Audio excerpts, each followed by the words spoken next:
What up, what up, what up? Welcome to the Layup Game, the average man's perspective on football. I'm your co-host, Marcus. This is our 100th episode, y'all.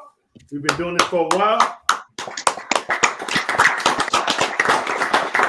Congratulations to us. We do some pat on the back. We are very excited to be here with y'all. Tonight on the panel, we have the usual. We had Brian, Herman. We got, say what up, Herman. Hey. Next up, we got Mark. Good evening. Take notice that Mark won't have any technical difficulty tonight because he got the real people. Next up, we got Brian. Say what up, Brian. Thanks for joining us. I'm the one selling the records. They coming to see me. They're coming to see the Temptations. Ain't nobody coming to see you, Otis. I believe for the first time in person. Yeah. Oh, was he the first? Yes.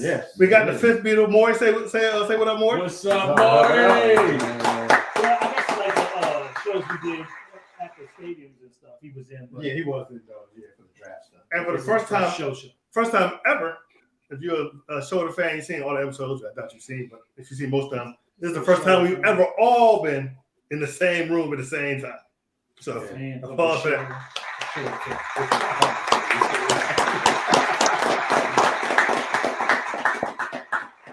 And also, currently, we got joining us tonight as a guest, Big Reg of Post. Say what up, Big Reg. What's going on? Congratulations, fellas. Thank you. Thank you, sir. Go ahead and tell everybody about Post and where they can find you and what time and what day. Post is short for Positional Sports Talk Show. We go live every Tuesday, 7 p.m. You can catch us on Facebook Live or our YouTube channel, Positions on Sports Talk Show. And just like these good brothers, you get sports straight from the horse's mouth, from fans, no filter, no cuff, and very, very, very little bias, unlike some of these guys on, these Cowboy fans on this show. But I'm going to leave that alone. Again, congratulations, fellas. Thank you. Next up, we got a frequent guest and contributor, Darian. Say what up, Darian. Thanks for having me. Congrats on the show, man. I seen it. It's the first episode. Came a long way. And next up, we got a previous guest early this season, wasn't it? Yeah. LJ came on and kicked it and rocked it. He definitely brought some professionalism and some good commentary to the game. Say what up, LJ. Hey, what's going on, everybody? Appreciate you guys for having me. Bring me back. And so later on during the show, we might have a couple more guests popping in to say what's up. And so we're going to be doing that. And especially tonight for the ladies watching, later on tonight, Brian is going to twerk for you. So and everybody gonna tune out. be prepared for that. Before we get started, I want to encourage everyone to like, share, and subscribe, especially if you're watching on YouTube. We also want we're also on Facebook in our Facebook group, The Layup Game. We're also on Twitter at the official Delay of Delay of Game 3. And Instagram is the official Delay of Game. And I see we have one more person, Professor J. What's up, Professor J? What's happening?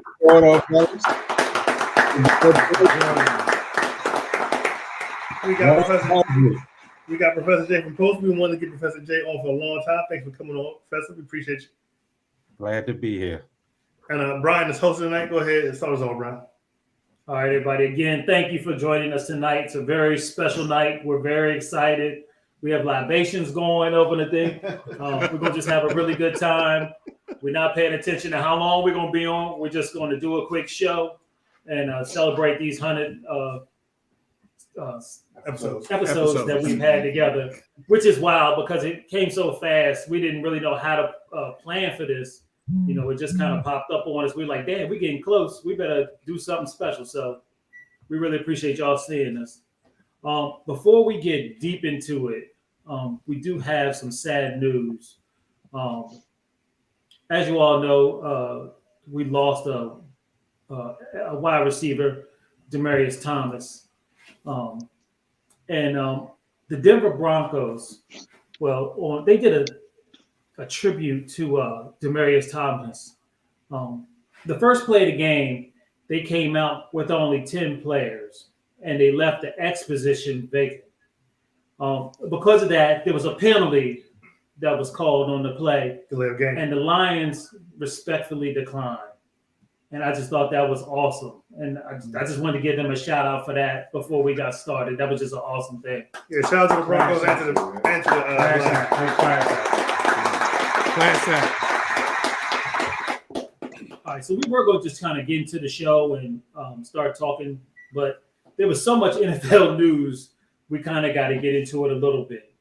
Of course, we have hit the button that says COVID-19. Oh, sorry. Going on in the NFL. The Browns and the Washington team is running rampant. Mark, how many players?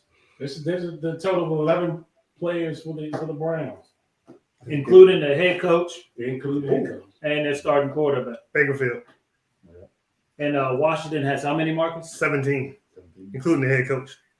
I mean, it's getting so bad that the NFL is talking about doing something different, maybe having to adjust the games or what have you, where they've been doing pretty well throughout the season. So we'll see how that goes. This is pretty bad with the playoffs coming up, too. You can't be having 17 people out with the playoffs coming up. So. Right. How about they tell the players to stop going into the stands, slapping five with fans that they have no idea what's going on, and stop meeting at the end of games and slapping five with the players from the other team. That might help a little bit. Right. Yeah, I think that's part of the things they may try to do, Reg, to try to calm this down. They may get more serious. There was even talk about them, getting hotels and locking down. And again, so we'll see how it goes. But it's a serious thing. Like you said, we got to get this under control. Y'all really think y'all gonna get rid of the Lambeau leap? It ain't happening. Change it to the Lambeau hop. Yeah. Or the Lambeau salute, like you do it, like you do in Denver. Just salute to the crowd. All right. Yeah, because Mark, one any thing we more know, the news? crowd ain't going anywhere because that's too much money. Yeah, that's true. That is true. Oh yeah, that was a big news as you want to cover. Oh, the other news was the wide receiver for Arizona, DeAndre Hopkins, Yeah.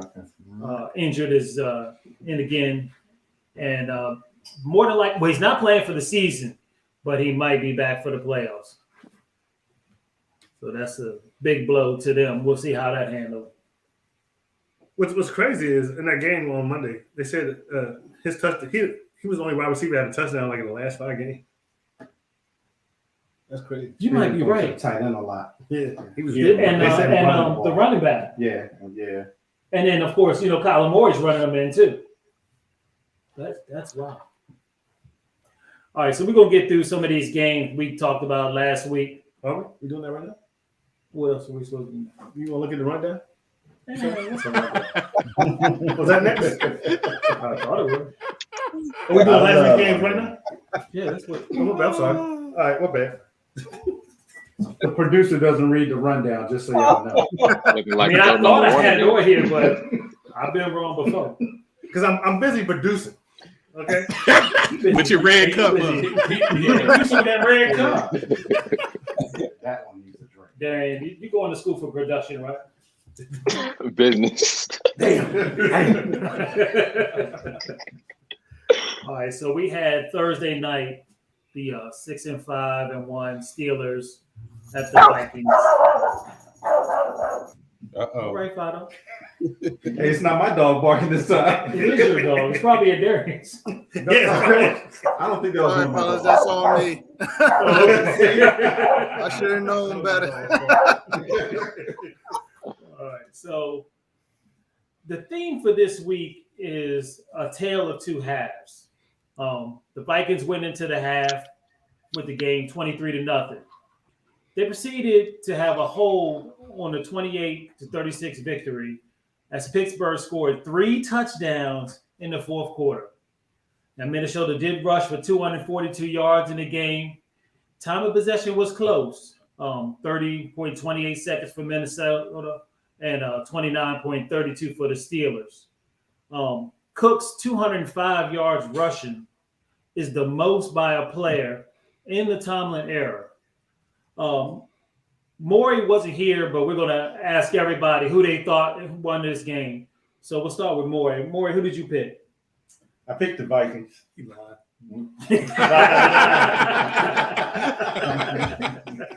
Watch everyone of his picks be the team that won. What made you think the Vikings was going to win more? Because I carried Dalvin Cooks in my fantasy league.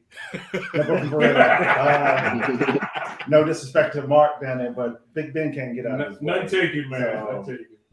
You ain't got to look at the Steelers doing too much. So they did what I thought they would do. All right. Speaking of Mark, who did you pick, Mark? I took the Steelers, man. Real quick, if you could look at the tail of the tape, I mean, everything was close except for the rushing. But I mean, the Steelers played so dead the first half, and then they just came alive. But I think if Zimmer lost that game, he should have got fired at the end of the game, because there's no way they should have came back from 29 points to put up what they did. Especially when you're running all over. Exactly. But yeah, I took the Steelers and I lost this one, man. Herman. Yeah, for some reason I picked the Steelers too. I should have known better. Big Ben, but then Kirk Cousins on a Thursday night, and he don't perform on Thursdays or any primetime games, so it was just kind of a toss up. I picked the Steelers. I mean, he did play for par. He really didn't win that Yeah, game. he didn't perform. Yeah, he did. Dalvin Cook they won in spite of him. He handed the ball off real well. Exactly. Dalvin Cook Yeah, I did picked his the Tony Steelers. Dorsett impression with the partially separated shoulder and went for 200. Yeah. That was impressive. Yeah, a couple people on the panel had him on the bench. They failed. Well, I don't know what was worse, having him on the bench or playing Alexander Madison. Right. Yeah. That was a double. All right, I picked the Steelers in this one. I don't know what I was thinking either. I guess the little faux pas, how well they played against Baltimore. I thought it might have moved over. This was an opportunity to try to get back in the playoff hunt, but the Steelers are the Steelers. Last is Marcus. Yeah, I also picked the Steelers. You know why I picked the Steelers? Because it was the Vikings and Captain Kirk. But like y'all said, if the Steelers would have came back and won that game, Zimmer should have got fired that day, right after the game, because there was no reason for that. But I will always pick the Steelers over the Vikings. So I don't feel bad for it. You hate Cousins, that's why. Big Reg, who did you think won this game? Well, on the show, I told y'all it's Kirk on prime time. I also have been persuaded by watching that man for several years here in town. I knew he couldn't show up. I had no idea that Pittsburgh would allow a rusher, much less to rush over for 100 yards, but 200 yards, and that changed the game. So I really thought the Steelers would win this, even with Big Ben standing like a statue. But when the defense goes in Pittsburgh, there's really bad problems. So, that's something Mark going to have to talk about, sometime, because maybe it's time to shake up a whole lot of things in Pittsburgh when you can't play D anymore. Absolutely. Russell J., who did you have? And this one I had the Vikings, and I hear all the commentary about Kirk Cousins. And just to be factual, 20 out of the 32 quarterbacks in the league would be considered game managers. Kirk Cousins is a game manager.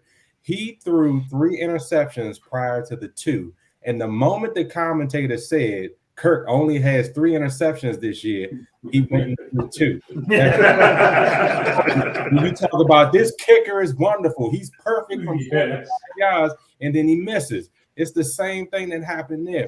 So I picked the Vikings number 1 because I don't believe in Big Ben anymore. Like you guys just said, he's a statue. He's a former shell of himself. Then you got the decimation of what's happening to the defense. And then you just have so many lackluster performances. My Golden Domer, Chase Claypool, doing the wrong things on the field, even though he's a good player. But it's just that body language of some of the players for the Steelers that I just don't believe in them anymore. Sorry, Ed, but that's the way it is. So I picked it is what it is, man. I picked them right out. But yeah, the coach Zimmerman should have definitely got fired. I would have fired him anyway, even for letting him. LJ. Yeah, I picked the Vikings mainly for the fact of what Professor J just said. I mean, I really didn't have any faith in Big Ben being able to do the things he's used to doing. Now I think he's still mentally there, but I don't think his body. I think his body has taken too much of a beating for him to physically do the kind of things he's used to doing, and that's prohibited him from really helping his team. We all seen what the Steelers defense looks like. I have a whole lot more faith in the Vikings defense and just their group as a whole. I know what Dalvin Cook is. I had him scouted since he was in Florida State. I honestly thought the Eagles should have picked him up when they had the chance. But I knew he was going to be a good back, and he always has a great game. And, he's turning into the micro version of Derrick Henry, in my opinion, where he's just going for big yards and big games. So, yeah, I just had the Vikings. They know I do not believe in Kirk Cousins either. I've seen him in prime time. It had nothing to do with Kirk. and trust me, Darian. I've been on the right side of them games as a Cowboys fan.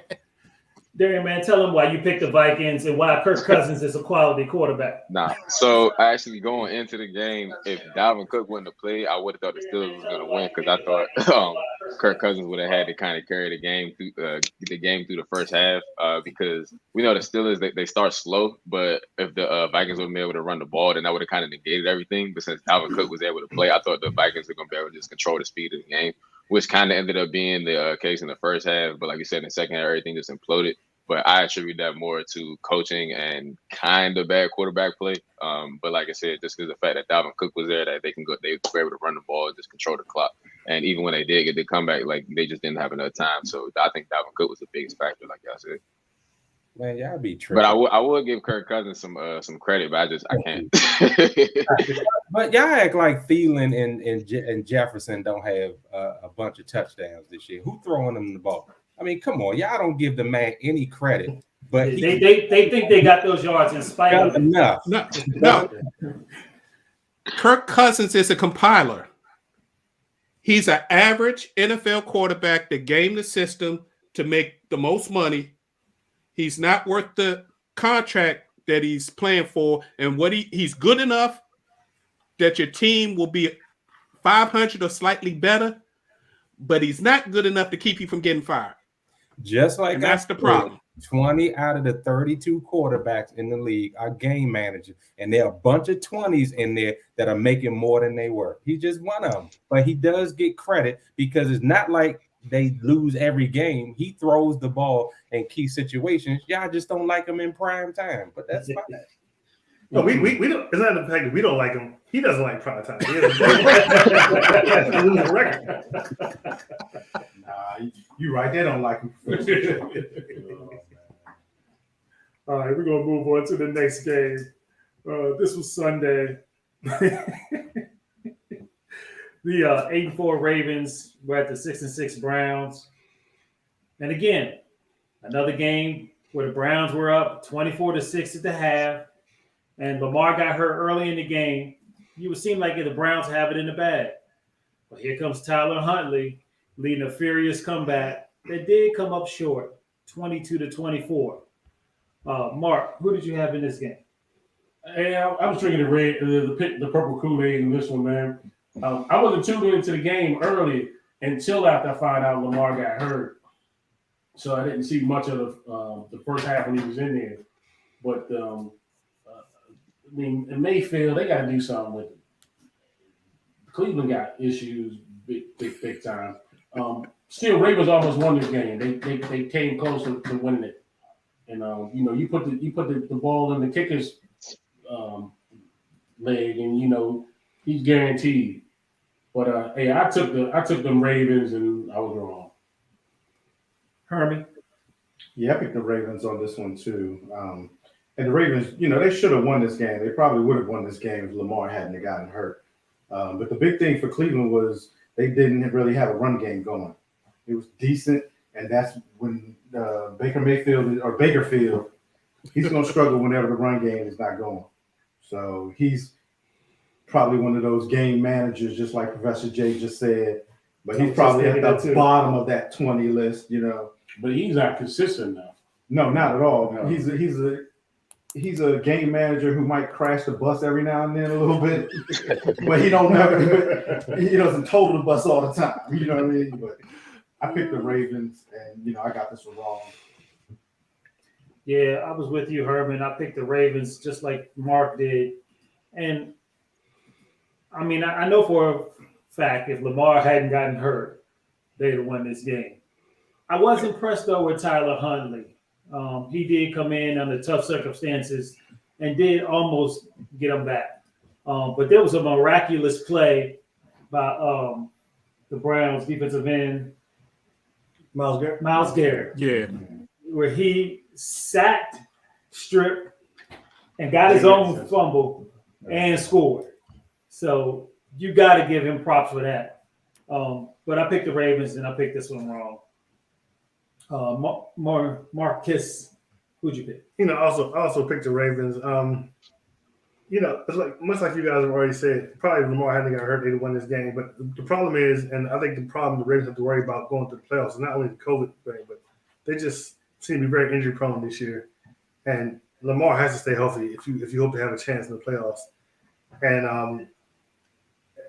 I feel like the defense they basically shut the Cleveland Browns out in the second half. They pretty much did what they're supposed to do. Probably there had been more time. Maybe the Ravens would have won this game. But the Browns need to be worried, and the Ravens need to be very worried for two very different reasons. I don't know what they're going to do when it's time for Baker Field's contract, but they probably just franchise him. He's not getting a big contract like everybody else. That's definitely not happening. Franchising is going to be Yeah, I don't need That's to gonna be be worse. franchise. that Franchise tag's 1 year gonna be crazy contract. expensive. Yeah, Yeah. that's going to be expensive. Well, I don't think he's not going to be long for Cleveland. Then that's It's like what, like 42? Something like that. Yeah, it probably would be something. What you think, Big Reg? Cleveland, next year will be the last year Baker Mayfield will be in Cleveland.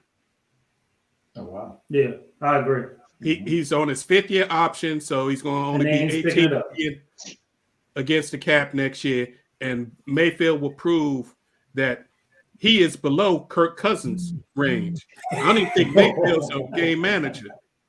I was wondering. I was going to ask him that too. I was wondering. I'll take Kirk Cousins over Baker Mayfield. Yeah, I think Mayfield is a gamer, and if all the conditions are perfect, he has a great offensive line in front of him. The running game works. He can be okay, but if anything's off, he's terrible. And if you look at the statistics, he's been in the bottom of the league in QBs all season. And I can't ever remember him having a game-winning drive. He doesn't have. He No, can't. he doesn't. He can't win. He can't. Maury, who did you pick? I picked, like the rest of you did, I picked the Ravens to win it. But, of course, you saw how the game went. Interesting stat that I was looking at for Lamar Jackson. He's at 767 rushing yards this year. So Lamar stands out as their lead rusher, as most of the time he does since he's been there. But they got to give him some help. They got to get some key icons around him so that they can be in a winning status. Well, they're on like the Browns 4th did or what they 5th did. running back. Yeah. Mhm. Yeah. The Ravens offense has to progress. That's the issue. They actually have some weapons. They're just not being utilized right now. And then Lamar has to, let's put it out there, being unvaccinated and trying to be a starting NFL quarterback is not a good thing because the man's been sick multiple times this season and last season.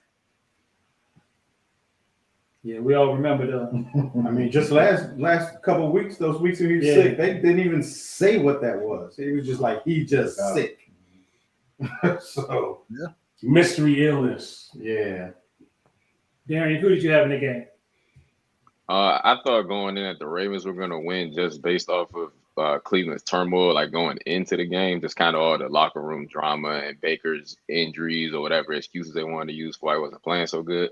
But once Lamar Jackson got hurt, I knew that was pretty much the end of it. Like, even though they got a carbon cut version of him, he's like a 0.5. Tyler Huntley's not a bad backup quarterback, but he's just not, he's not going to win you games even against Cleveland, with that defensive line. So I thought it was basically Lamar getting hurt was pretty much going to be the end of that story. So, LJ.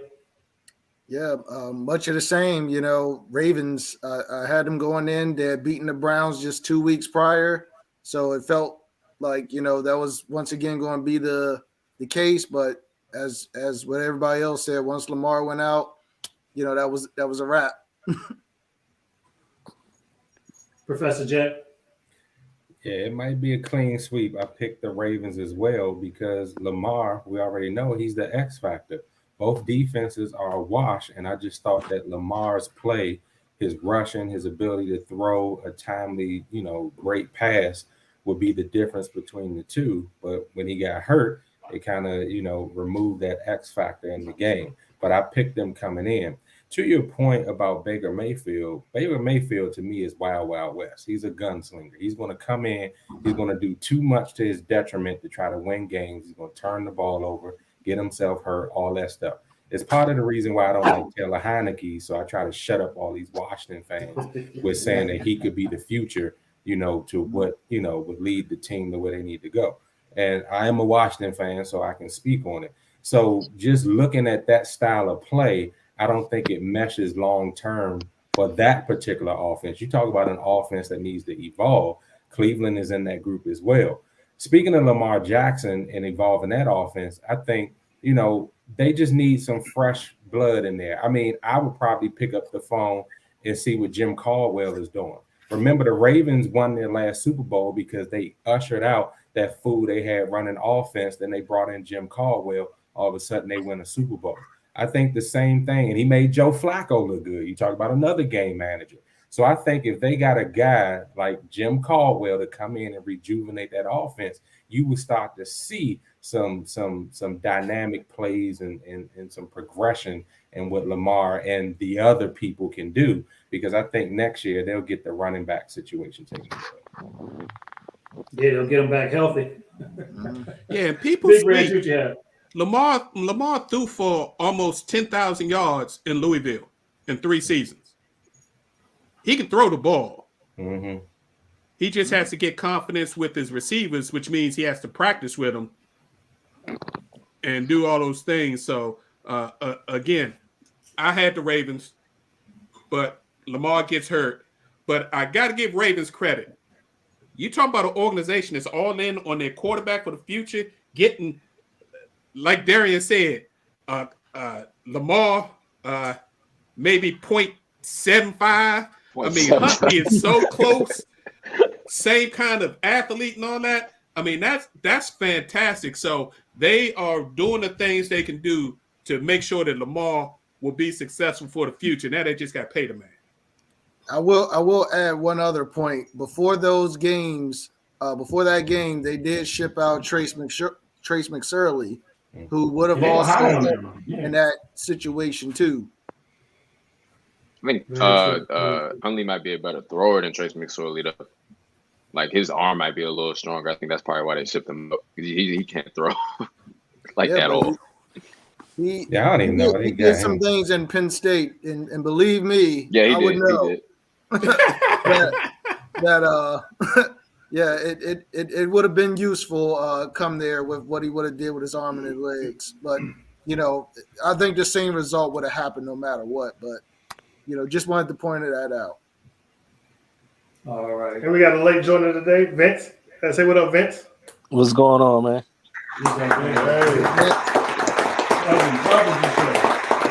Thank you for joining us on this very special episode that we're having of Delay a Game, Vince.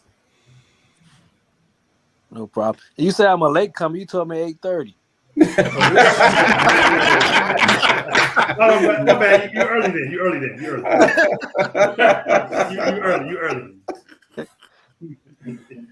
All right. So we're going to move on to the next game, which was the Sunday. Oh, Vince, you came right in time. The 49ers at the Bengals. Again, the 49ers had a 20-6 lead in the third quarter, but they let the Bengals back in as they scored 2 touchdowns in the fourth and forced overtime. In overtime, the Bengals got the ball first. They kicked the field goal. but the Niners got the ball and they scored the game-winning touchdown. Herman, who would you have in this game? I don't even know why I picked this week. Honestly, I picked the Bengals, and I got this one wrong. I don't even know why I picked the Bengals because we talked about how they just so up and down week to week. But the 49ers are hot right now. They're playing some good football. They got Kittle back. Kittle was out there balling. He was. As a fan. Yeah, I wish somebody would have asked me, got a trade for Kittle. I wish I would have I wouldn't have traded the Kittle. I wouldn't have done.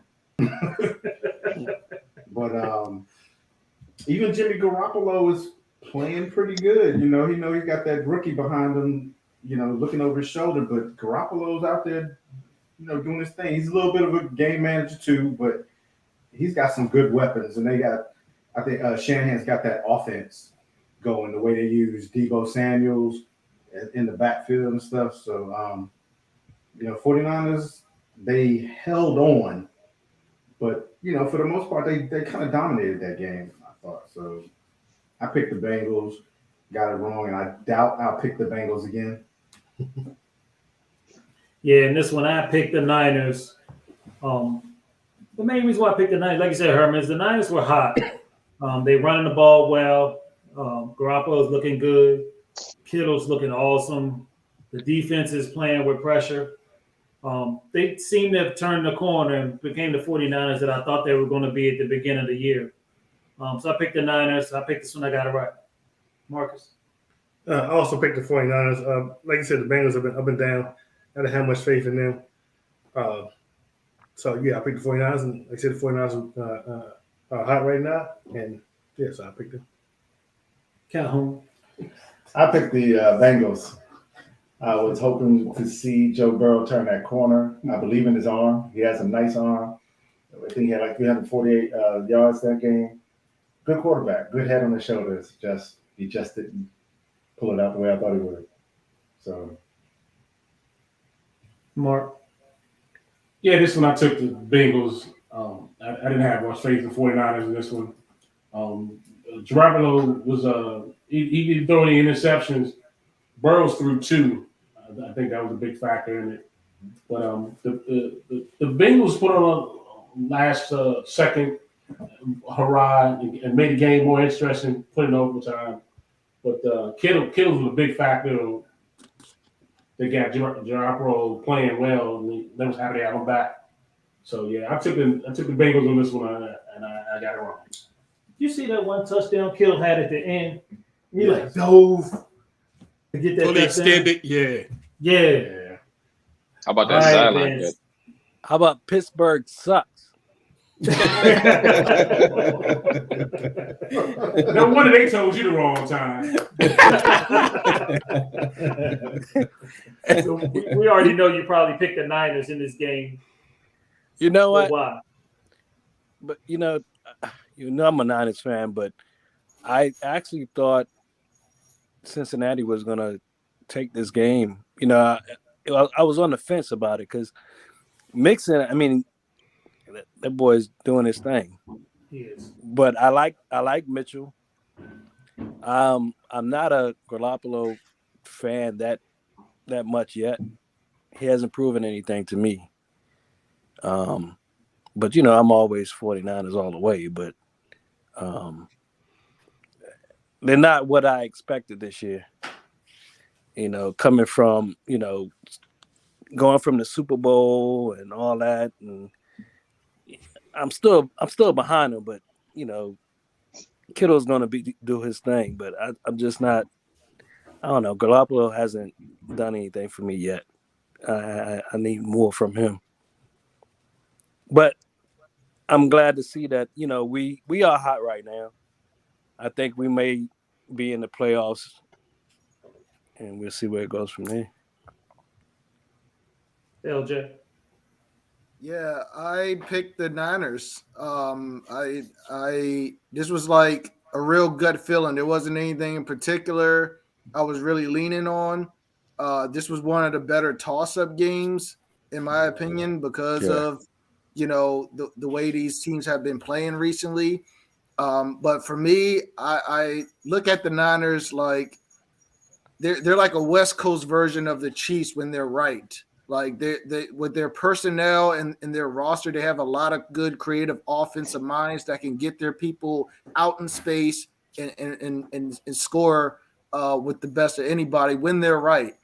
And I also just feel like the Niners I absolutely do not believe they're a Super Bowl contender. However, I do think they're the best of the mid-card teams that's going to be in the playoffs.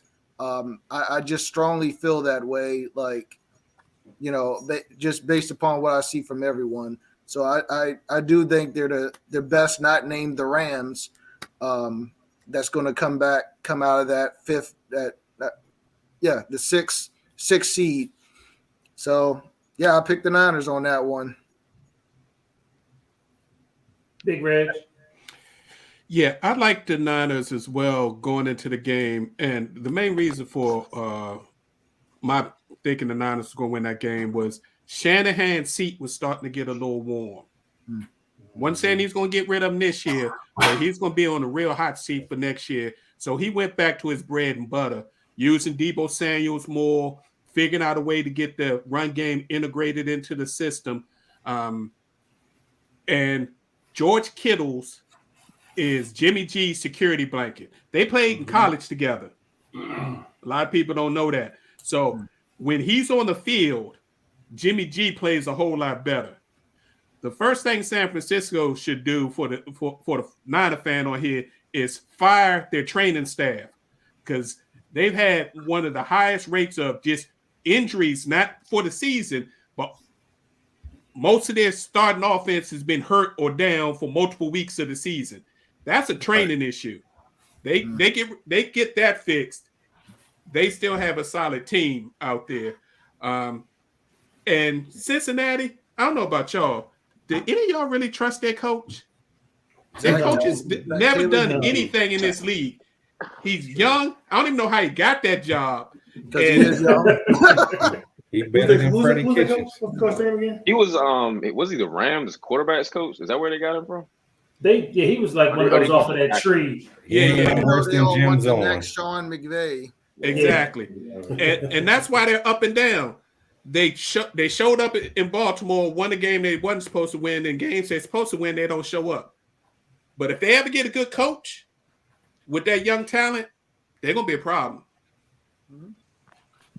Darian, who would you have? So going in, I actually thought the Bengals were going to win, and it was pretty much just kind of one main reason. I thought their wide receivers matched up well against the 49ers secondary, but Joe Burrow ended up throwing a couple of picks, and the 49ers just kind of I think their defense ended up playing a little bit better than I expected. But as far as the 49ers go, I feel like their roster is kind of set up to make a run next year, because I feel like you got a transition going with quarterback. Your starting running back is injured, but you're kind of getting these two younger backs which are emerging. So if they can kind of get their defense back to form how they were in 2019, the year that they went to the Super Bowl, I feel like it could be a potentially a good year for them next year. But just this year, I think it's too much bump in the NFC for them to kind of make any type of noise, except if you kind of get like a Titan situation. That year they went to the AFC Championship where they just kind of surprised everybody, because they could end up, knocking somebody off in the first round. You never know. But I just think next year might be a better year for them. So when you say next year, do you mean next year with Garoppolo? Oh, my bad. I meant when Trey Lance takes over.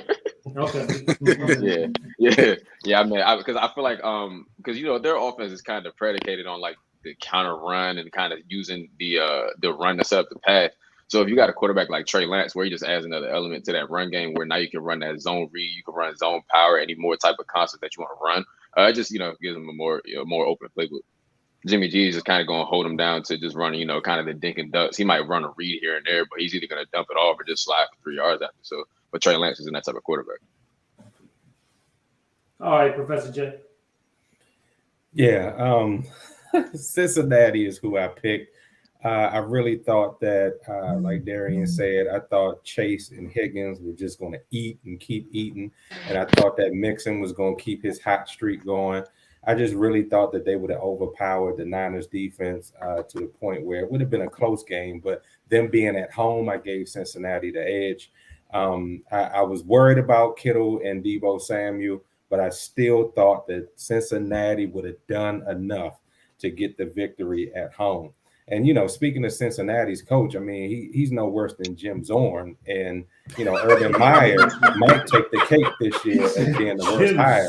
And definitely Freddie Kitchen was a straight bum. So I mean, if we gonna talk about coaching, but I really think that the 49ers, I think Kyle Shanahan is in an anomaly year, and this is why I say it. He knows that Jimmy G can't do as much as he would like for him to do. He's not Matty Ice. He took Matty Ice to a Super Bowl and almost won it. He's looking at what he has, and he's like, he doesn't just quite have it. So now you got Trey Lance. But then he doesn't want to go full Trey Lance because he doesn't know if he knows the plays enough, if he can trust them enough, all that good stuff. But like Big Rave said, his seat is getting warm. So by next year, they're going to have to make the transition. And I hate to say it, but I just have a sneaky suspicion that Jimmy G might end up in Washington. And you heard me say it here first. I just got a sneaky suspicion he's going to end up in Washington, and I don't even know what to say. I double down on that. I double down on that. I that's exactly what I think he's going to. But that might not be bad for Washington because y'all don't develop quarterbacks. There you go. So there you go. There you go. There go that Dallas hate. There go that Dallas hate. So, like, all jokes aside, though, like when you look at Jimmy G and how he plays and what the Redskins, the Washington football team needs at quarterback, they need somebody that's going to hand the ball off to Antonio Gibson, somebody that can get the ball to Terry McLaurin and Cam Sims and the tight end in space, and somebody that's not going to turn the ball over. That's not what Taylor Heineke is. That's what Jimmy Garoppolo is. So it does make sense when you think about it. That's going back to Kirk Cousins. I believe in Heineke. Yeah. You still believe in him? I still believe in Heineke. This is your king. That's a good point. the drink or the quarterback? But that's a good comp because that's why I feel that Shanahan is in no man's land because he's seeing Kirk Cousins all over again inside of his quarterback, Jimmy Garoppolo. Mm-hmm. And then I don't know what it is, but Washington and the 49ers always make these trades with each other. They do. They do. And that's what's driving why I'm thinking he's going to end up in Washington. Right. Well, they can bring him in for a year or two and then draft Corral out of Ole Miss and give him a year to get his feet under him and then ship him out. He's a good bridge quarterback. Again, he's Kirk Cousins. He's a good bridge quarterback. Garoppolo. He's good enough to win games, but bad enough to get you fired if you keep him and make him your franchise quarterback. Right. All right. Final game we're going to talk about is the Sunday nighter. The Monday nighter. I think we just say the picks and keep moving.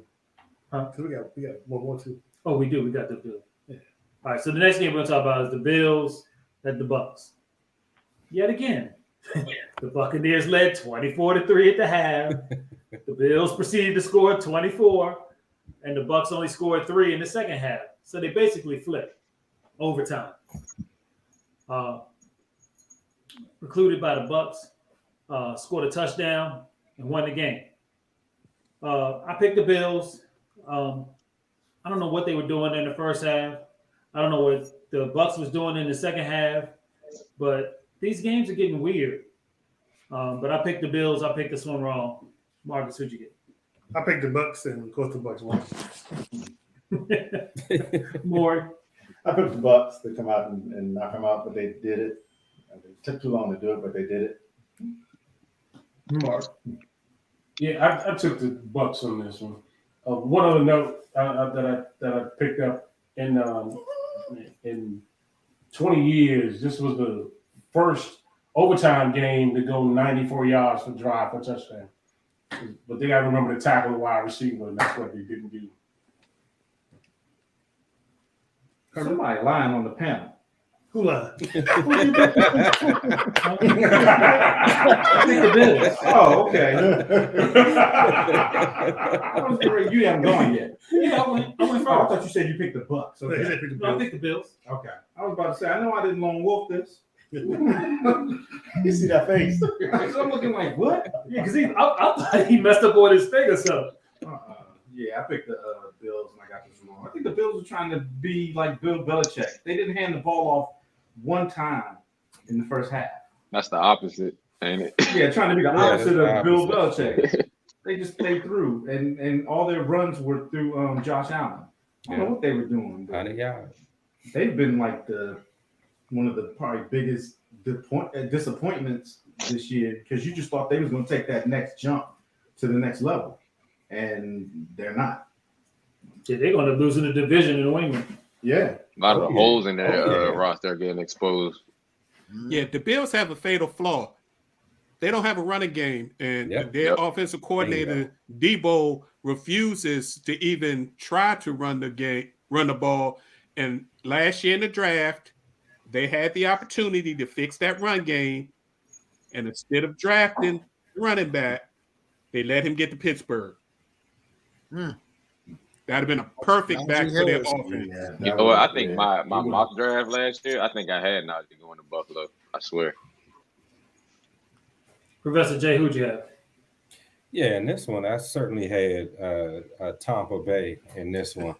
And it's because there was no running game, like Big Red said. I mean, hats off to Josh Allen for getting over 100 yards, but he's starting to be the Buffalo's version of Lamar Jackson. You just having him do too much, and I hope that he can last through the season because to me, with all that running, he a Carson Wentz nice hit away from tearing something up, you know, and that And he hurt forever himself changed this last Carson game. Wentz. Say it again. He hurt himself. Yeah, I mean, He he's trying to was in do a too walking much. boot. But then when you look at the fact that they tried to go after the Achilles heel of the Bucks, which is the pass game, picking on that secondary, and it didn't work in the first half, but it started to work in the second half. We got to give them credit. They almost pulled it off. But the fact that they didn't have a running game to kind of take the game in the middle, you know, to kind of take some pressure off of Josh Allen, you know, I just didn't have any confidence that with that much of a lack of a running game that they would be able to wear the Bucks defense down enough to actually come out with a victory. And then, of course, you know, Tom did what Tom does. You know, he made sure they sealed the deal and they walked out of there with a victory. But I picked the Bucks outright. Vince, who'd you have? Bucks. You know, Brady's proven that 50 is a new 30. You know, as he's getting older, he's still winning games. And Fournette has you know, been a good asset now too. I mean, his production is picked up. And yeah, I see them going back to the Super Bowl, really. Yeah, playoff Lenny's for real. And they used him sparingly in the first half of the season, and now they're ramping him up for the stretch run. Right. That's a good point. Right. Who'd you have, Darren? I went with the Bucks. Main reason I did was actually, this might sound kind of funny, but I didn't think that coming off of that Patriots game that that Tom Brady was gonna let them lose to the Bills, seeing what the Patriots just did to him. As petty as that might sound, I kind of figured he would kind of be in Todd Bowles' ear, like, "Hey man, you know, you need to blitz a little more here, you know that, you know." But I just kind of figured it was a pride thing for the Bucks and that they were gonna try their best to beat the Bills since the Patriots could. But that was just a gut feeling. So. And I think Brady is petty like that too. Oh yeah, Rodgers, Brady, they petty for They sure. selfish. For sure. Big Red. Yeah, this was easy. You got champions versus wannabes.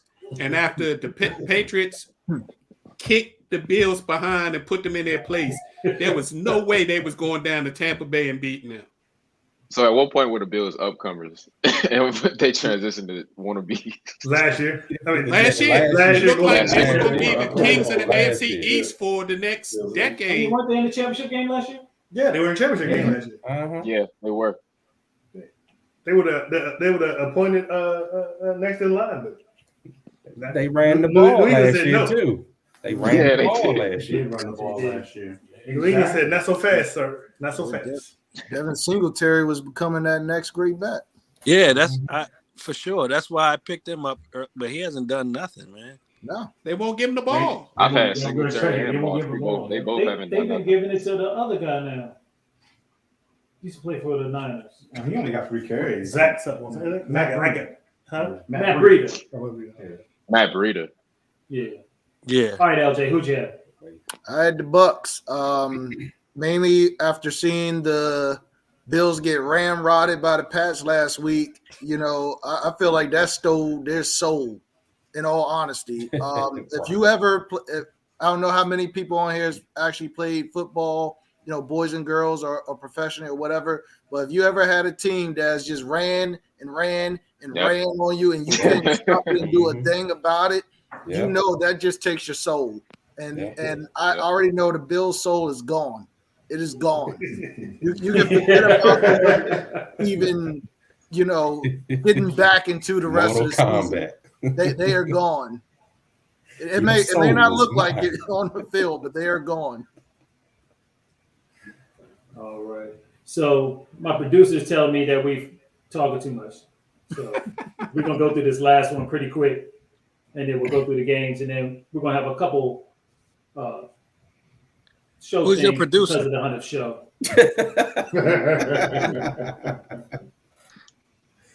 Who's your producer? Me. Oh, wow. Okay. I said I was just gonna add just Leonard Fournette did have over 100 yards in that last game. So the Bucks understood what the game plan was. They understood the assignment. Hey, look real quick at the end of the overtime. Did y'all see the equipment dude running across the field to go get that ball? That was the 700th touchdown pass. And if you look at the replay, you'll see the Bucks dude sprinting in, coming just as fast as he can, trying to get the ball, make sure he ain't throw the ball into the crowd. Like what's like did last time? Yeah. But he just dropped it and spun it, and he ran and scooped it up. All right. So this one would be pretty quick. I'm pretty sure we all picked the same. Sunday night, Bears, Packers. This game was the only game that's actually close at the half. But to our surprise, it was the Bears that was up 27-21. Fortunately, they didn't come out with that same enthusiasm in the second half as Green Bay scored 24 and the Bears only managed a field goal. They lose 45-30. Maury, who'd you pick? I picked the Green Bay Packers. I knew that they would get it done. Not losing faith in Aaron Rodgers yet. You wasn't a little nervous in the first half? No. I wasn't either. Aaron is too cocky to let that happen. Mark. Yeah, I took the Packers on this one. And you saw he got sacked and the defender did the that was a bad sign. It was over after that. Herman. Yeah, I had the Packers too. No way I was picking the Bears over the Packers. Yeah, I had the Packers as well, and I picked that one right. Marcus. Yeah, I picked the Packers. I was never worried. Like Aaron Rodgers said in the last game, he owns the Bears, so I picked the Packers. Yeah, he still owns them. Y'all see his doppelganger? Yeah. That was spot on. LJ. Yeah, I picked the Packers too. I was gonna put on my Facebook feed. I was when the Bears were up like 2 touchdowns. I was like, anybody else think Rodgers just kind of letting them get a lead to try to tease the fact that they're gonna win the game? But we all knew what was going to happen after. You know, once Green Bay got to it, you know, it was just a matter of time. Vince. Packers. Ever since Chicago lost to the 49ers, they haven't been the same. So ever since then, I don't see them winning. I didn't see them winning. Everything is 49 related.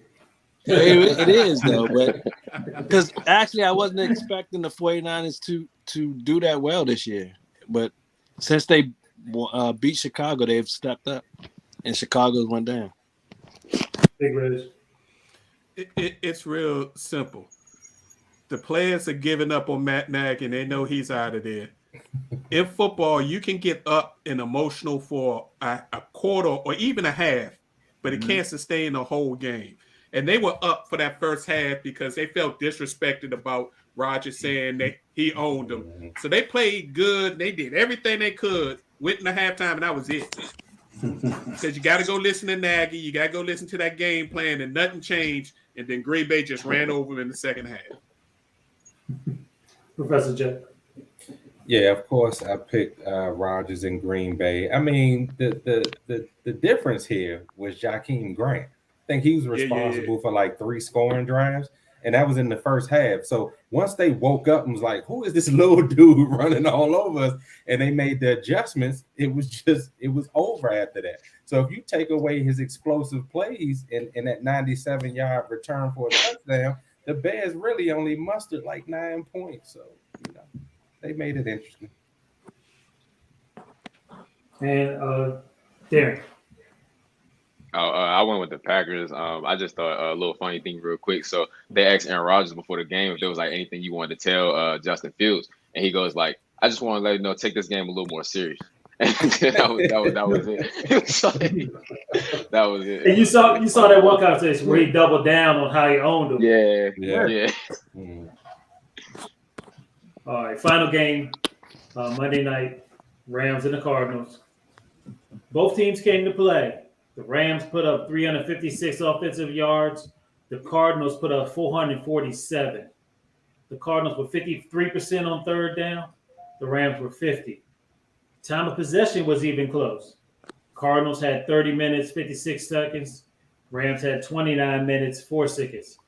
The biggest difference in the game was turnovers. Cardinals threw 2 picks and the Rams did. Mark, who'd you have in this game? Yeah, I took the Cardinals in this, man. I thought they had their full arsenal back, especially after finding that the Rams lost to Ramsey and they had lost the Higbee.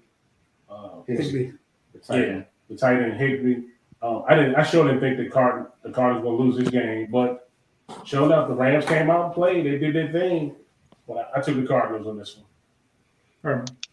Yeah, I picked the Rams in this one, and you guys know I've been on the Cardinals all season. I think they're the best team in the NFL, honestly. But I picked the Rams. I just had a feeling the Rams was going to get this one. They had to get this one, honestly, because they lost the first one, and they came out to play. Stafford, didn't throw any picks. 23 for 30, 287 yards and 3 touchdowns. That's what you needed, I think Boy caught a touchdown. Yeah. Kyler Murray throwing 49 times. That's a lot. He had to. Yeah. But I picked the Rams. I got this one right. Yeah, I picked the Cardinals in this one. I thought the Cardinals were going to get this one, take the division, and go on from there. But it didn't work out the way, man. The Rams came out to play, and they played well. I picked this one right. Marcus? I picked the Rams, and the reason why I picked the Rams is because I called it at the beginning of the year. I said they were split, and the Cardinals won the first one, so I figured the Rams would win this one, and I was right. Calhoun, we know you picked the Cardinals. I picked the Rams, by the way. I believe in Sean McVay, and it's a conference game, and you can't count him out. We trained him right when he was in D.C. I knew it was coming. That Washington team bias. No. That good you would have kept him. LJ. Yeah, I had the Rams, partially because I was a little biased about this. I wanted to see Kyler Murray, come back to earth a little bit, be humbled. I'm still not over what he said about Dallas in preseason, but that's a different story. But overall, I just believe the Rams had a legit running game, and if you can contain Kyler Murray and keep him in the pocket with the defensive rushers that he had, that the Rams have, you're able to do that, and that's where you can get Kyler Murray to get in trouble. It's when he gets outside the pocket that he kills you with either his arm or his legs. Darren. Going into the game, I actually thought the Cardinals were going to win, mainly because Jalen Ramsey wasn't playing. I thought DeAndre Hopkins would kind of be able to take advantage of that secondary a little more, but that just didn't end up being the case. And I thought this was a big game for the Rams going into the playoffs because they kind of saved their chances of boosting themselves to number 1 seed in the NFC West. So, but yeah, I was wrong. I thought the Cardinals were going to win just based off of Jalen Ramsey not being able to play. But Yeah, that was like right near the end when the game's about to start. You found that out, Professor J. Yeah, I had to channel my inner Lee Corso on this one and just say, not so fast, my friend. The Rams were my pick because I was really irritated this week by a lot of the talking heads just not really giving the Rams a chance in this game. And the way that I feel about that, I feel that Sean McVay is a master technician. He plans for certain situations. I think Matthew Stafford is due to get the credit that he deserves. And I just really think that the Cardinals are a fraud, just like the Steelers were last year, and that they're starting to come back down to earth, and that the play of the Rams, especially on defense, even missing Ramsey, really sent that message that we're not going to allow you to run away with this division and kind of shine the light back on them. And I love the way Cooper Kupp plays. I just love his dominance. And we finally got to see, and even though he's out again, we finally got to see Beckham really have the type of game and impact that we knew that he could have. So I came into that game thinking the Rams would send that message that they did. Beckham is out again? Huh? Yeah, he on the COVID list. COVID list. I was going to say, Professor J, you made a great point regarding when Ramsey was announced. If you take a notice over the league, I know Dallas been doing it a lot. When players are announced, it's right at the end of games. I mean, right before the game starts. So teams aren't even game planning for that. You know, it may seem like a talent and roster advantage when you think about it, but if teams haven't game plan against that, that's pretty hard to adjust on the fly for them because they already got their set mind on what they're going to do. Big Red. Yeah, I think there's a lot of revisionist history going on here. Does everybody remember what the Cardinals did to the Rams early in the season? So I thought the Rams were going to make it closer, but I thought Arizona was going into it. I will have to give McVay props, though. He used the bye week and figured out a way to integrate Von Miller better into that defensive line system. And the first play of the game, Aaron Donald picked up the center and walked him right back into Kyler Murray's lap. At that point, it was like, okay, game's over. They going to show who's the most physical team out here. And Arizona wasn't mentally ready to match up. Arizona is the Cincinnati of the NFC. Good team, a lot of great pieces. But I'm not sure about the coach. Yeah, I'm still not sure about the coach, but they got great pieces. And they not ready for prime time. Yeah, they not that good. I'm telling you. They not. Derek. Then I already go. Yeah, you will. Go again, Derek. I was on a roll. I was doing good. Vince ain't go. Did Vince go? Yeah, Vince ain't No, I didn't.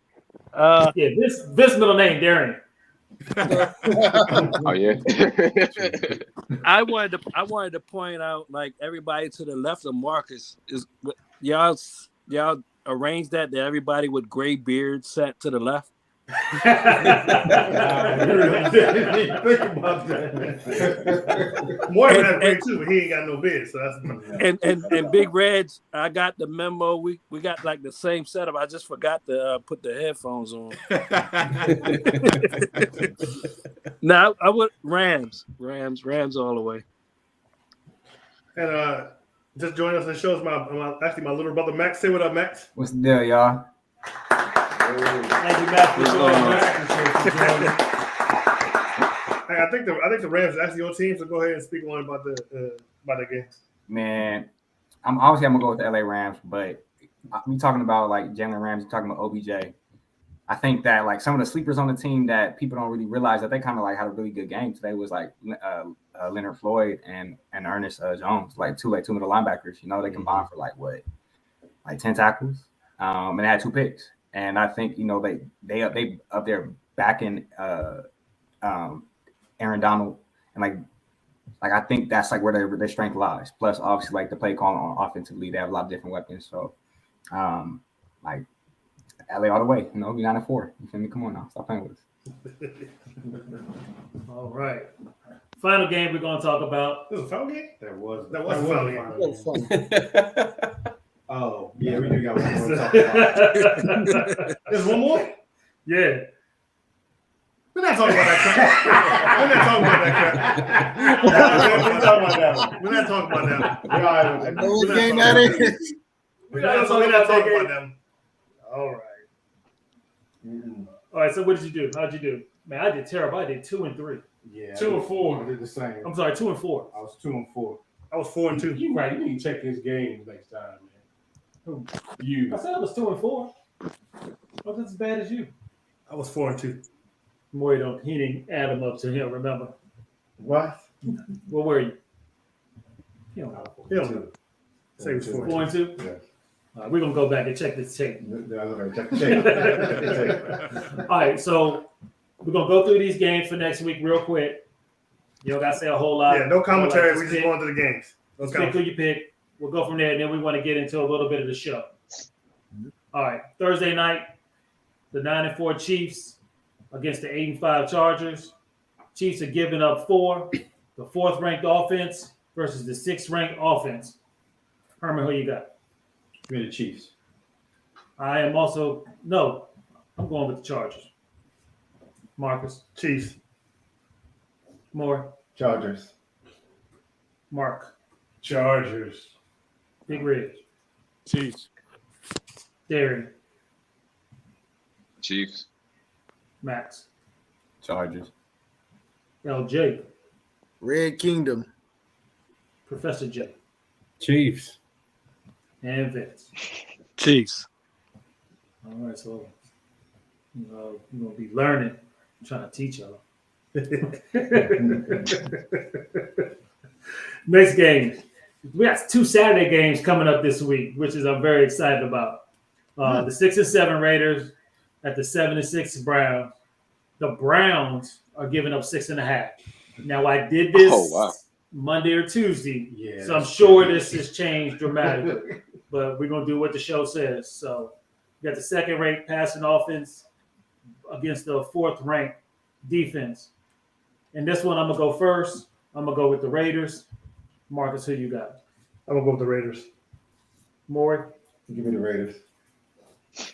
Mark? The Raiders. Herman? Raiders.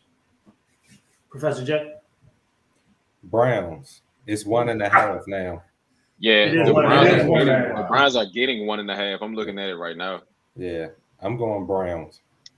Vince? Browns. LJ? Sin City. Max? I'm gonna go with the black and silver. Darian? I'm going Raiders as well. Big Ridge. Browns. And Whoa. Wow. Yeah, I got a lot of faith in these Browns with 18 players on the 18 people on the. I do realize I the just think quarterback the Raiders are in the free and fall. the coach may not be there. Exactly, Raiders in the Professor football. J. The That's why Raiders you are pick- totally destructive. Yeah. That's why Right. y'all picking them because the quarterback's out. The backup is not that bad. That is true. But the head coach ain't gonna be there either. He already missed a game this year. He did. And they won that game. He beat the Steelers. All right, Saturday night, the 9-4 Patriots at the 7 and 6 Colts.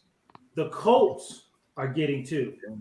You got the 3rd-ranked defense versus the 2nd-ranked rushing offense. Marcus, who you got? I got the Patriots. Maury, Give me the Patriots. Mark, Patriots. Herman. Patriots. Give my music, Marcus. You a lot. Don't bet on Carson Wentz. Not bet on Carson Wentz. And Really? Give me the Colts. You Go to the believe- more desperate team. They trying to get in there. They're at home. They're gonna make a statement. Ridge. Bill Belichick will take away the Colts running game and put it in Carson Wentz's hands. And we all know how that's going to end up. Give me Bill Belichick and the Patriots. Yep. Max. Patriots. Darian. Patriots. LJ. Yeah, give me the Pats. Professor J. Patriots. And Vince. Same. Patriots. Then so I am definitely lone wolfing all by myself. Y'all all be back on the show next week. All right, we got a Sunday doing the 10-3 Packers versus the 8-5 Raiders. Ravens. The Packers are giving up 5.5 in this one. You got the 6th-ranked Packers defense against the 5th-ranked Ravens offense. Marcus, who you got? I can't drink the purple Kool-Aid this week. I'm taking the Packers. More? I'm taking the Packers. Mark. Packers. Herman. Green Bay. Yeah, I'm going with the Packers on this one too. Anybody not picking the Packers? Discount double check. Right. All right, so we're all on And they board just with got the the number Packers. 1 seed. Plus, Final game Jackson we're gonna hurt pick. too. Not the final. I'm sorry, not the final game. Sunday night game. The 6-7 Saints at the 10-3 Bucks. Bucks are giving up 10.5. You got the 11th ranked Saints defense versus the 1st ranked Buccaneers offense. I think we just anybody picking the Saints raise their hand. Right. That's what I Right. was about to say. I'll take Bucks with You the know, spread. for the record, the Saints beat the Bucks last time. Double the spread. Yeah, that was Double without it. Tim Tebow playing quarterback. Oh, I'm sorry. What's his name? Taysom Hill. Taysom Hill. Stop. Taysom Hill. Y'all know he was a top 5 fantasy rusher this week, like out of Yeah. all players. Because he can't throw the ball. If you're in a fantasy league where you have 2 quarterbacks, he's perfect. You're right. You're right. That's true. But any of y'all ever played one of them leagues before? I never played any of them leagues before. Nah, Okay. there ain't enough quarterbacks for real. All right, final game, Monday night. The 6-7 Vikings at the 4-9 Bears. Bears are giving up 3.5. You got the 3rd ranked Vikings offense versus the 10th ranked Bears defense. Mark, who you got? Man, I don't trust either one of these teams. I Right. got a feeling though. Right. I got a feeling the Bears can pull this one out. Is that Bears? The Bears. Herman? I'm going with the Vikings. I don't trust either one of these teams either, but I trust the Vikings have a running game. Hey, this is the dead coach walking bowl. Because both of them will get fired at the end of the year. But in this particular one, What a big time. Did you fire both? yeah, give me the Minnesota Zimmers.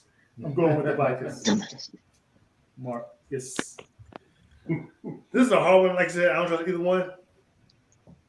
But it's Monday night. It's Kirk Cousins. I'm going with the Bears. Boy. Yeah, go I'm there, going Kirk. with the Vikings. Kirk Cousins pull it out. All right. Professor Jet. It's going to be a tie. I'm calling it. It's going to be a tie. That's what I just said. They both terrible. It's going to be a tie.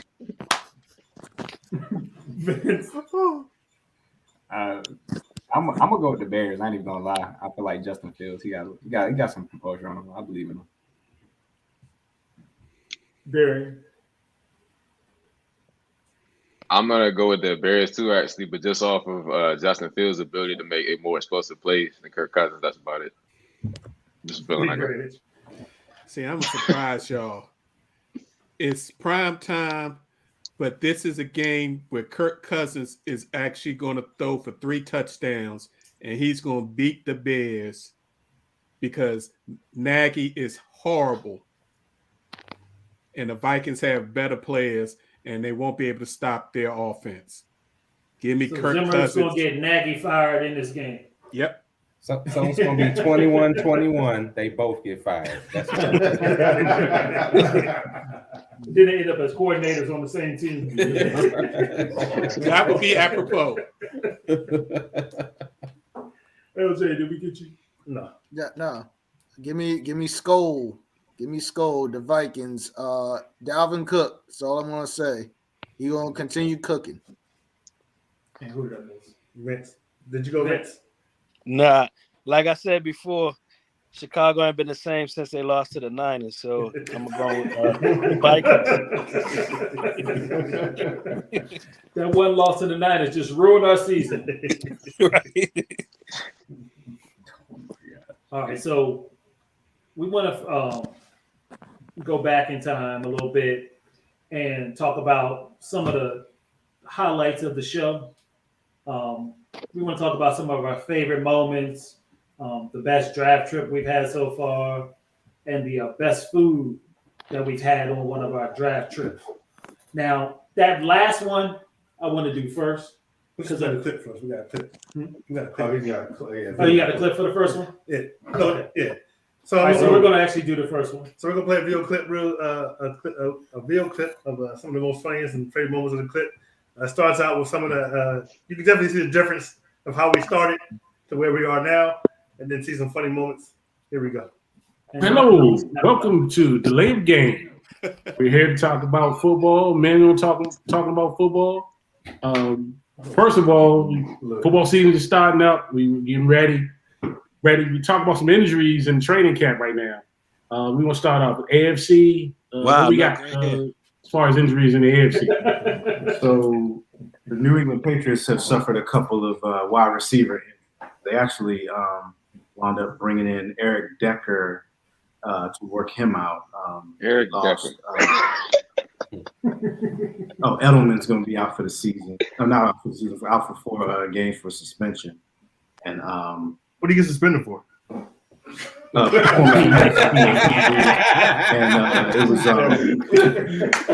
it was Jordan Matthews is who got hurt, and the Patriots. They let him go today. Yeah, they released him. Yeah, he just rolled out of bed and came. Why does it look like Brian's in a hostage video?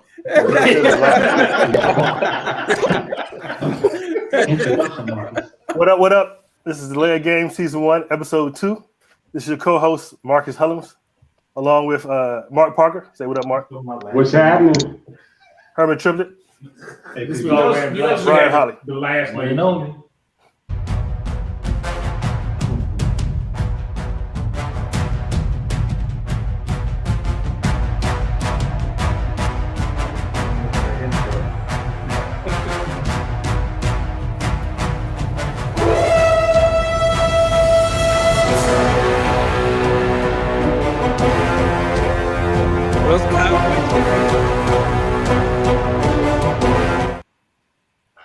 What up? What up? What up? Welcome to Delay of Game Season 1, Episode 3. I'm your co-host Marcus. This is the Average Man's Perspective on Football. Joining me on the panel tonight is none other than Mark. Say what up, Mark. Hey, hello. Brian. That's me. And Herman. One and only.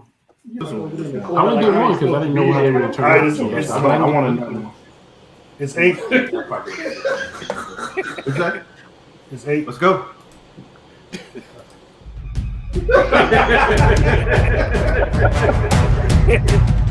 I forgot about this.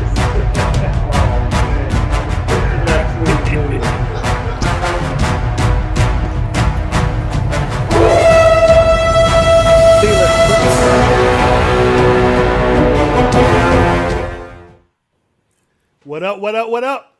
Welcome to the Delay of Game Season 2, Episode 1. We are back. It has been a long off season, but we are happy to be back. And before we get started,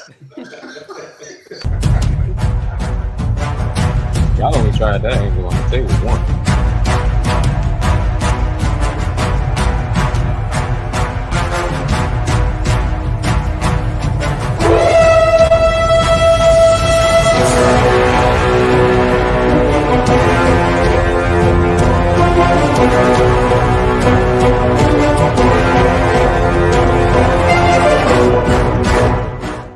well, let me start by saying this. I'm never happy when anyone loses a job, especially in this time and environment during COVID. It's a shame that you got to be, you get fried and be unemployed. But with that being said,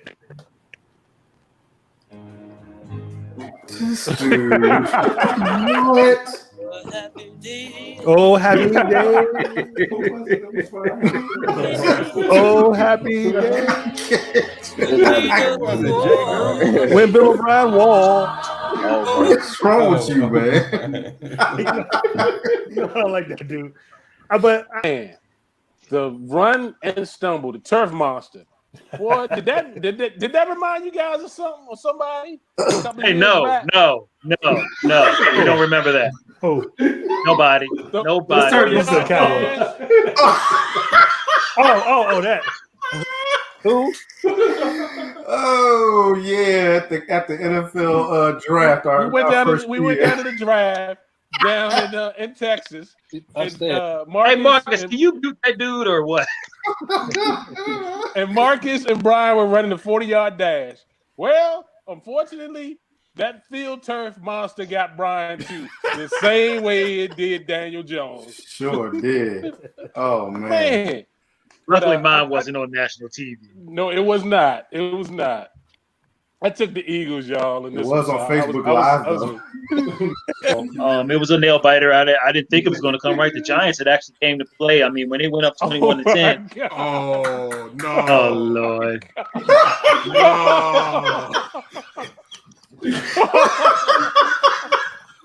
The 40-yard dash. I'm not talking that. Y'all done lost those things. Everybody's watching the dag or video because you want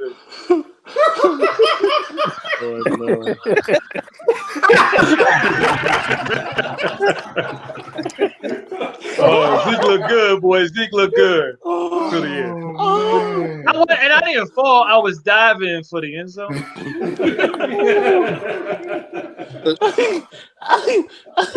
That's the thing. So I want to show y'all something real quick. So you see I got the delay of game long sleeve on, right? I'm about to blow your mind. Hold on.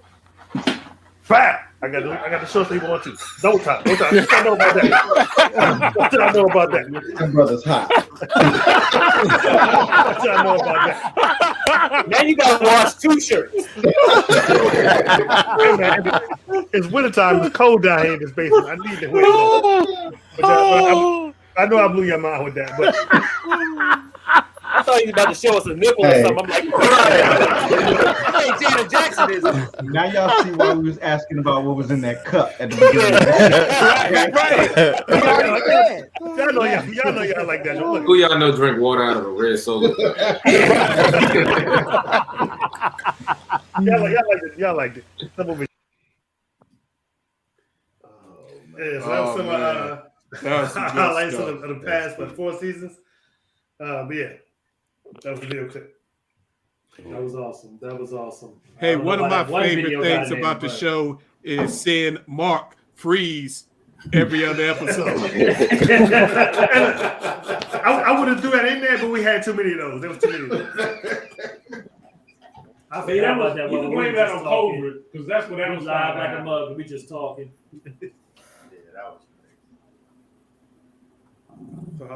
All right. So the next thing we wanted to do was talk about the best draft trip we've had so far. So we've been to Cleveland, we've been to Dallas, we've been to Tennessee. Yeah. We went to Vegas, but we didn't go for the draft, so we ain't gonna count that one. So out of the 3, Maury, which one do you think was the best? Even though you didn't make it to Cleveland, so what are you of the 2? Pecan Lounge. I come there. Marcus.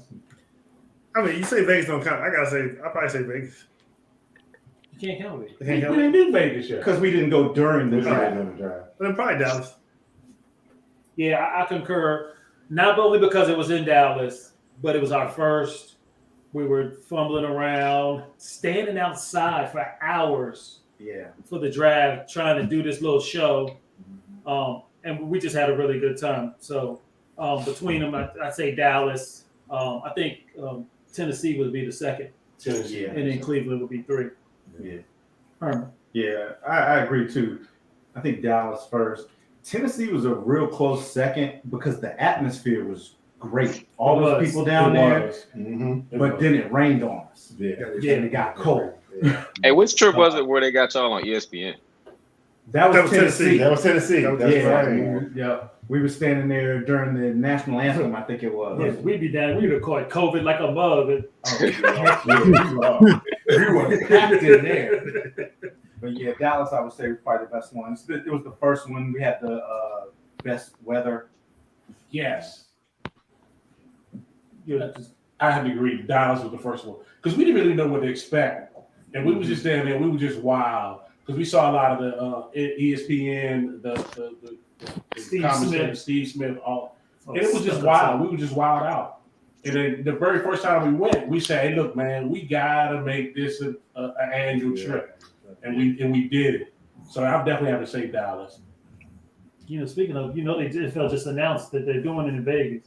That's the Super Bowl. The Super Bowl. Yeah. They say they're going to have the draft back in Vegas too, because next year. Yeah, next year. Next year. Yeah, we have Yep. big plans. We'll be there. We'll be there. All right, so this one will go fast because every time we go to these places, we try to find, the cuisine of the city. So when we went to Tennessee, it was a hot chicken. Hot chicken sandwich. Everybody said you got to try the hot chicken. That didn't go over too well with some of us. It didn't go too well. When we went to Dallas, Dallas is known for their barbecue, so we had to find a really good barbecue spot. Cleveland was. I don't know what their food was. I don't know what their food was. We didn't find their signature food. Yeah, we didn't find. And even though Vegas wasn't a trip. It was initially supposed to be but it got canceled. But the Marcus was in the place. That breakfast place. I forget the name. I had to look it up, but it was good though. But the Mark, which one was the best food? Oh, no question. Dallas Pecan Lounge. Man, we got there, man. We stood in line for about 45 minutes, and we was like, man, this food better be worth it. Man, we got inside there, man. You had the choices written out on the chalkboard. You picked it. They brought the food out, and man, the best barbecue I've ever had in my life. I'm looking at macaroni and cheese. It's got the bacon in it. Oh my goodness, it blew my mind. It was fantastic. Yeah, I mean, it was definitely Pecan Lounge, hands down. Nothing has really. The breakfast place was good. That would be my second choice. But nothing else has touched even close to that. That was Tennessee, right? No, the breakfast place was in Vegas. Pecan Lodge. Pecan Lounge is in Dallas. So when we went there, we weren't expecting what we received. And this place was so good, it has ruined barbecue for all of us. Yeah. We eat it here, but the first thing you see out of mouth is, it ain't nothing like Pecan Lounge. If you are in Dallas or Texas, do yourself a favor. Go to Pecan Lounge. If you don't like it, I'll give you your money back. That's how good they are.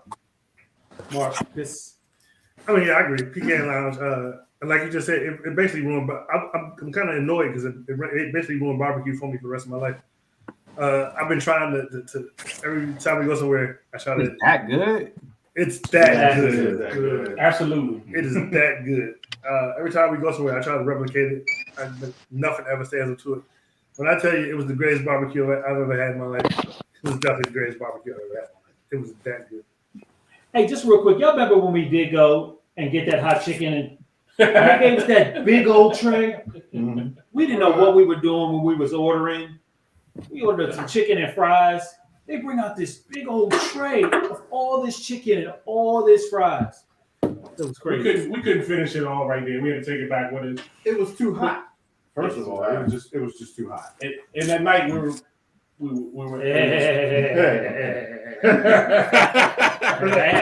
Somebody, let's put it this way: somebody was praying to the porcelain god sitting down. Don't get too graphic, Marcus. More, you like the hot chicken better than Pecan Lounge? No. Hands down, the Pecan Lounge was the best. We went in there and we came out with our mouth watering, still ready to go back for more. Like you said, I echo it. We still talking about that place. I can't wait to go back down there for it. Matter of fact, we got a layover in on the way to Vegas. We got a layover in Texas. We're going to see if we can have if we can have Get some Uber up. yeah, get some pecan lounge living to us while we in the airport. What y'all boy doing, man? Might be taking the trash out.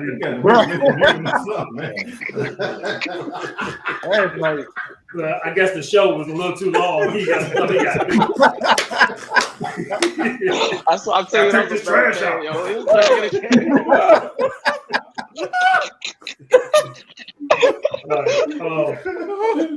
So if he came back, we wanted to thank him. Vince, are you there? I gotta mute it. Hold on. I think he's outside somewhere. I think he did take his trash. He's out. outside. All right, we'll go to the LJ. From the bottom of our hearts, we just wanted to thank you for being on the show, for supporting the show, for supporting the Facebook group, for interacting with us, with our love of football. Anything you wanted to say? Appreciate you guys. I mean, you know, I've never done a podcast before. This was literally my first one that I did with you guys. I appreciate the fact that y'all brought me back here. I can't wait to do more of these with you guys. You know, my love for y'all goes a long way, you know, and you know, for our love of football and for our love of just being able to, you know, do this with amazing people here. You know, this has been a fantastic experience. So I appreciate you guys most definitely for this. And Max, again, you did some shows with us, did a dynamite job. Again, from all of us, we really appreciate you. Hey, check his red Solo cup too. He ain't even drinking. He's the only one that's not drinking. Anything you wanted to say on this 100th started? Only thing I say is, man, like I admire the way y'all really love football. Y'all bring it down to the average man's level, like y'all said. It's the podcast for the average man, and y'all can really tell y'all really like what y'all doing. And that's it. Like, keep up the passion, man. I bang with it. You feel me? That's all I'm saying. Appreciate it. It's actually almost a year ago that Mac was on the show. Yeah. Oh wow! Just around Christmas time last year. Yes, sir. Oh yeah, it was because it was still COVID, wasn't it? Yeah, it was still COVID. Yeah. Did we have COVID? We had COVID at the time we did it too. Huh? We had COVID when we did the show. Yeah, we did have COVID. We did the show. wow. Both of us did. All right, so Darian, Darian's done multiple shows with us. Darian helps us with statistics, all kinds of things. He's really a part of the show. We can't really do what we do without his assistance. We have a space for him whenever he is ready.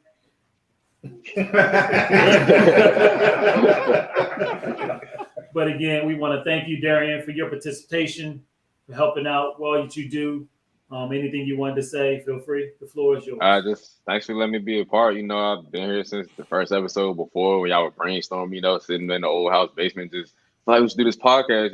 It's funny because I feel like my mom always saying, like my dad, like y'all always like predicting what's going on in the game. Why don't y'all do a podcast? And then 100 episodes later. So yeah, I just like Max was saying, I think it just reflects how much y'all love football, and it's it's like it's easily relatable because you don't got these millionaires on TV saying these outlandish takes. It's people you can relate to saying real things about real sport that they like. So True story. True. Very true. Very true. All right. So next is Big Reg. Big Reg is a encyclopedia of knowledge of sports, not just football. I mean, you could ask that dude about horse racing, golf, table tennis. He'd probably tell you about the top Japanese table tennis person. But Big Reg, again, a huge asset to our success. We look forward to doing shows again with you and being on your show, posts, and anything you want to say, the floor is yours. I would just like to, again, congratulate you fellas. And from the bottom of my heart, thank you guys for the inspiration. before we started Post, I went to the fellas and asked them about what they were doing in their podcast, and they gave me some insight, put me in contact with a couple of their old episodes, and it gave me the confidence to go out there and branch out and actually do a live on-air internet radio show. Was our first shows before we went to the podcast format. So without you guys, Post would have never happened, because similar to what Darian said, my wife has been telling me for years I should be doing sports talk in some form of fashion or blog. But you guys gave me the inspiration and the confidence to go out there and step out on faith and introduce me to some great fellas like my man, Professor J, and all that. And we've been pushing just like you guys. So continue doing your good work. And we definitely look forward to the collabs and back and forth. Anytime y'all want to jump on, just let us know. Thank you. Thank you very much. All right. So next we're going to go to Professor J. Again, a great contributor to the show. Very knowledgeable. Not like Reg. I mean, Reg is on a level, but y'all need to stop. Y'all need to stop. But Professor J, he keeps it real, really real, and he gives you that spiritual portion of it as well, which is a whole nother thing. So we really appreciate you being on the show, helping us celebrate. The floor is yours, sir. Well, of course, congratulations once again. Definitely, my faith is a big part of everything that I do. And the scripture says that iron sharpens iron. So definitely when I look at you guys are sharpening and making edges, double-sided edges with each other. That's really pushing the format of football really to a point where not only do folks understand it, but they enjoy it at the same time. The way you guys mesh together, your chemistry, all of that stuff is just top notch. It's better than a lot of the pundits that we tend to watch, daily on whatever network that you watch. But definitely you guys have been an inspiration for us over at Post, as Big Reg has said. We certainly, take everything with a grain of salt, because I love the fact that we can be brothers. There's no competition, but we're sharpening each other and making sure that we're pushing each other to go even further. So, don't be surprised if you look up in Vegas and you got the Post crew right along with you. Because, but I'm just being real. Would be awesome. That would be awesome. That would really be a show. Because we got to continue to support and encourage one another. And I think we don't get enough of that as Black men. So all the people that are watching, you need to pay attention to what's happening here, because we actually prove that we can love on one another and not take anything away from us as individuals. But bless you guys. Keep going, another 100, another 1,000. And we'll always be there to support you. Thank you. Thank you. And who was going to be first, and I guess ain't going to be last because he's walking away again. You good, Vince? Is it y'all talking to me? Yeah, we're talking to you. Your turn. I mean, we realize you gotta, take the trash out or something. Nah, I just bought a new house, man. So I'm, moving everything in and trying to get that all situated. Congratulations.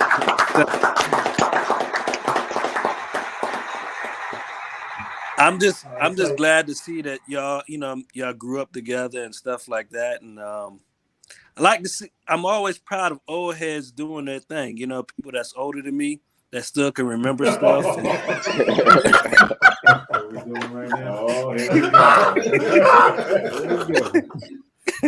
I like, but us working together and clicking, and I'm glad that you all invited me in to your realm. You know what I mean? Because you don't always get together with people. Y'all might go your separate ways, especially if you work together. And y'all just invited me in, like I was part of the team, and I appreciate that. Thank you, Vince. Thank you. So anybody that's on there watching, not only do we, but Post accepts any and all. Just shoot us an inbox or text or whatever. You're more than welcome to be on our show, their show, both shows. We like to encourage everybody who has a love of football like we do to be able to express it, on a platform like this. And so, Professor Jay, before we leave, go ahead and tell us where and when we can find y'all again. Positional Sports Talk Show every Tuesday, 7 p.m. And not only do we bring you the NFL, we bring you sports worldwide. So we could be talking about F1 car racing, NBA, soccer, basketball, high school sports. If it's hotter in sports that week, we're going to hit it. Yeah, the real ESPN.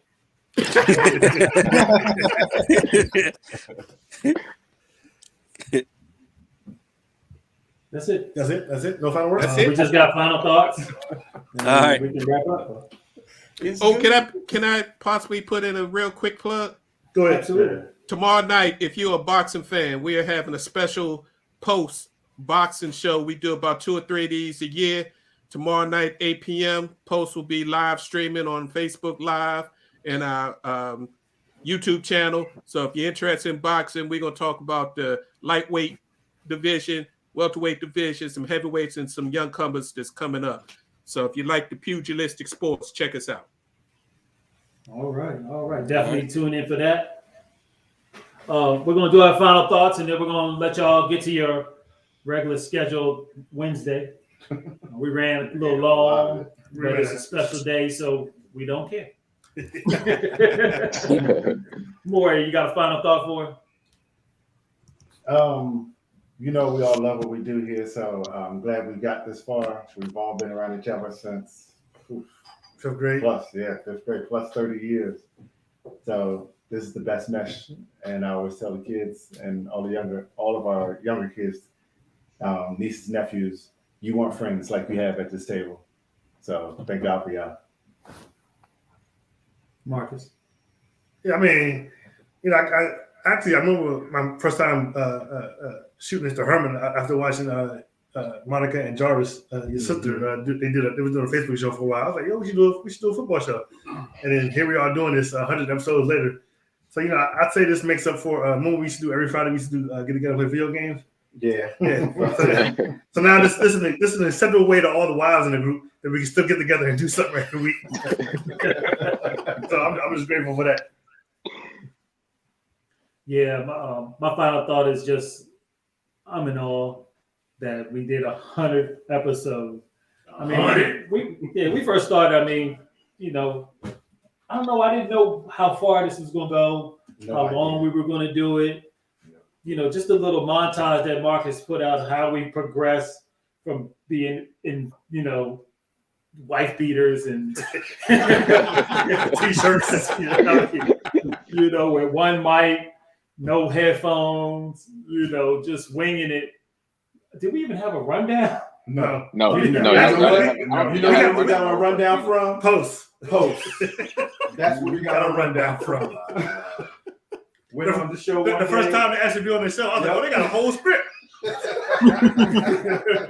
need to do this too. It's crazy though. I think COVID helped y'all boost the production quality because y'all couldn't be together. Yeah, so now we got fancy lights and cameras and headphones and microphones. Green screens. I mean, we fancy now. All t-shirts that match. But like Marcus said and Maury said, we've been friends for long. We're more than friends. We're brothers. You got 5 brothers up here who look out for each other like family. And this show, our yearly trek, is something that's therapeutic for all of us, that we all need, and we all look out for each other. So here's to 100 more, fellas. Let's just keep it rolling. Oh, and go Cowboys. Herbert. Yeah, it's like you said, when we first started this, we had no idea where it was going to go or how it was going to go. But we've tried to get better every season. And I think we've done that. And like Darian said, I think, production quality did get better once COVID came around. It's kind of crazy. The trips we take, it's like, therapeutic, just like Brian said. We're just a family. We've known each other for different periods of time through our life, but we're all just one big family. You know what I mean? I've known Marcus since elementary school. 5th grade. Yep. I've known Maury since middle school. 7th grade. Brian since after high school. What? 91. 91 when we graduated. Mark is the newest to all of us. He's been here a while. It's been 20 years. That's crazy. It doesn't even feel like that. So that I look forward to Wednesday nights every day. You know what I mean? It's like Wednesdays. Even Sundays. Yeah. Pre-production and all that. And it's like you said, we just gonna keep going until the wheels fall off. And it's funny, like people would think, you're doing a whole lot of work and energy, and you do, but it's worth it because you love it. You want to do it. It's not work when you enjoy it. Mark. I mean, everything you guys say is on point. I agree with you 100%. I'm just appreciative that I'm a part of this. Like you guys said, this is a brotherhood. Once we start doing it and stay consistent with it, it was a wonderful thing. I also want to thank you guys out there, because with you all give us a fire to keep this burning, and we appreciate that. And for each and every one of you all, I thank you for that. You had to move that cup, huh? Anyway, I'm just going to end it with, God does put people in your life for reasons and seasons. It's just up for you to figure out what those are. I appreciate it. I know what my reason is, and I appreciate it. I love these guys a bit. I'm enjoying it. I'm looking for 100 more. All right. That's the end of the 100th episode. Before we get out of here, I want to encourage everyone to like, share, and subscribe, especially if you're watching on YouTube. You can catch us on Facebook and our Facebook group, The Live Game. We're also on Twitter at The Live Game 3 and on Instagram at The Official Delay of the Game. We will see you next week, same bat time. I'm sorry. One more thing, though. I got one. For everybody that may wonder sometimes why we cancel a show, we've made a vow that we will not do a show without everybody on it. So that's why you might see us cancel the show. If one of us can't make it, we just cancel. If we can't reschedule it around the week, we just aren't going to do it. We will just cancel it. I got one thing to add for this 100th episode. Technical difficulty with Mark. Go ahead, Vince. Yeah. One thing to add for this 100th episode, I can't, I gotta say it. Pittsburgh sucks. All